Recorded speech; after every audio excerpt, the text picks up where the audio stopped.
Automated Fulfillment Center 19 operates with 90% of its floor run entirely by robotics. The environment is perfectly quiet, governed by mathematical efficiency. At 2 a.m., that efficiency stops. The robotic sorting arms on Belt 4 go still. They are suspended in a state of neutral readiness, waiting for a command the system is unable to generate. This logistics UI tracks every item moving through the facility. The system has triggered a red system halt at this specific node, isolating an unmanifested package and outputting a specific error, organic material detected. The box is leaking a thick black oil onto the main line. It carries a smell of old copper and burnt plastic. This unauthorized biological payload is now moving through the facility's logistics network. The automated system has begun the process of integrating this material into its standard workflow. Following the leak leads to the back of aisle 12.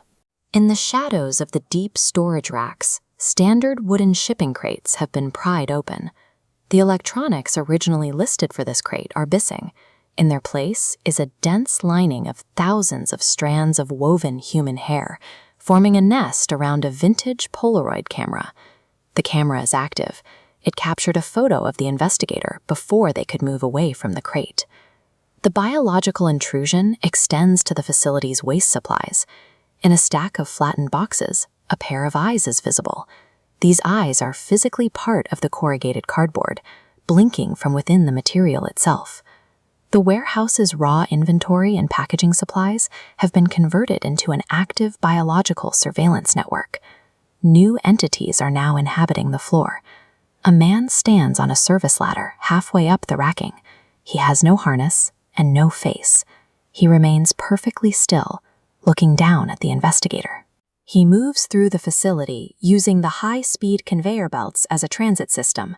He never touches the floor. Activity escalates. A shadow skips over the boxes at 40 miles per hour. A gray, crumbly hand reaches out from beneath a wooden pallet. Security feeds show a mass of dust, packing foam, and magnetic tape moving through the aisles. The system identifies this as the static man. This schematic compares the motion of the facility's hardware with the new entity. On the left is the precise arc of a robotic sorting arm. On the right, the static man's vibrations create a jagged but identical motion path. By matching the vibrations of the mechanical arms, the entity is adopting the facility's sorting logic. It is learning how to package items for shipment.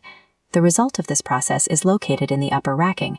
The investigator found the previous shift manager. He is still breathing, but he is completely immobilized. He is cocooned against the steel racking in 500 layers of industrial shrink wrap. The automated system has successfully processed a living human being as outgoing inventory. It has adapted its fulfillment protocols to accommodate biological material. The shift manager was only a partial order. The system indicates that the final crate in this sequence has already been cleared for transport and has left the facility. The shipping manifest lists the destination for that final crate.